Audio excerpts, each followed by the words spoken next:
Em um mundo que exige conformidade, que nos pressiona a dobrar os joelhos diante do que é conveniente e a silenciar a voz de nossas convicções, surge uma pergunta fundamental: como permanecemos firmes?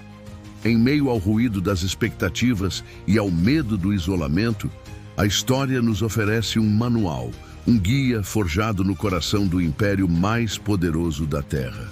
É a história de um homem chamado Daniel, cuja vida se tornou um testamento atemporal de como manter a fé sob pressão extrema. Daniel, um homem de postura nobre e semblante sereno, aconselhando o rei Dário. Outros oficiais observam de longe, com olhares de ressentimento. Homens cochicham em corredores escuros. No auge do Império Medo-Persa, sob o reinado de Dário, Daniel não era apenas mais um oficial. Ele era a personificação da excelência. Sua sabedoria, sua competência e, acima de tudo, sua integridade inabalável o distinguiam. Ele brilhava com uma luz que o rei admirava, mas que para outros projetava uma sombra insuportável. Essa luz expunha a mediocridade e a corrupção ao seu redor. E onde a excelência não é celebrada, ela se torna um alvo. A inveja, essa corrosão silenciosa da alma, começou a se infiltrar nos corredores do poder. Seus colegas, incapazes de igualar sua virtude, decidiram que a única maneira de subir era derrubando-o.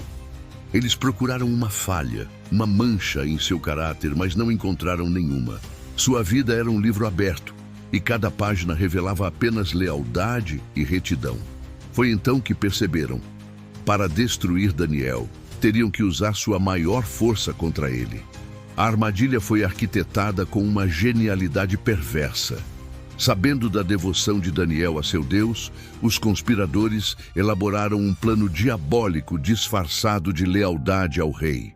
Eles propuseram um decreto, uma lei imutável dos medos e dos persas. Por 30 dias, ninguém no reino poderia fazer petições a qualquer deus ou homem, exceto ao rei Dário. A penalidade para a desobediência seria imediata e terrível: ser lançado na cova dos leões.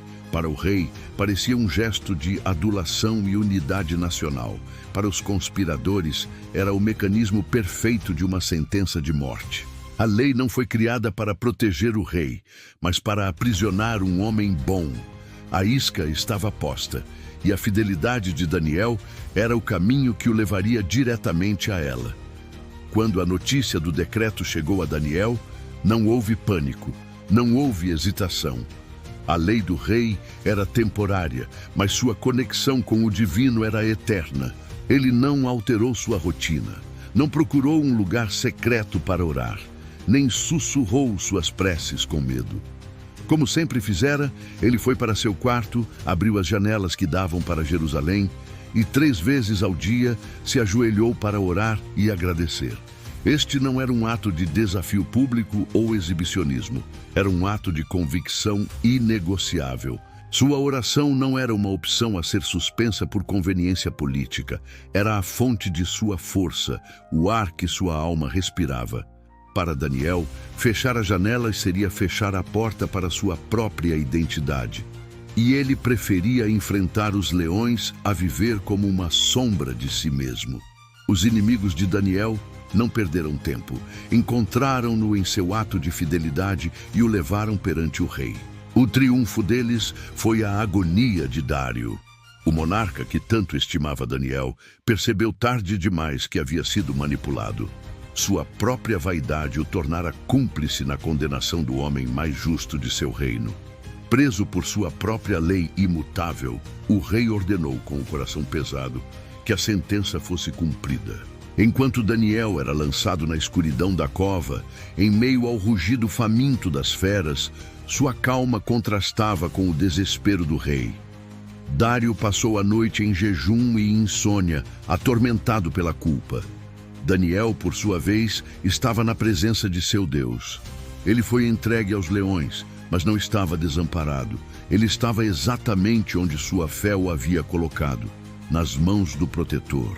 Ao raiar do dia, um rei desesperado correu para a cova.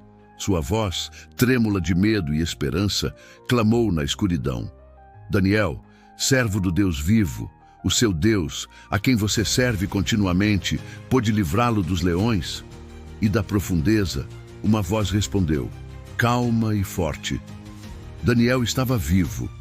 A história de Daniel na cova dos leões não é uma promessa de que a fé nos livrará dos problemas. Não garante que nunca seremos lançados em nossas próprias covas, sejam elas a traição, a injustiça ou a pressão esmagadora do mundo.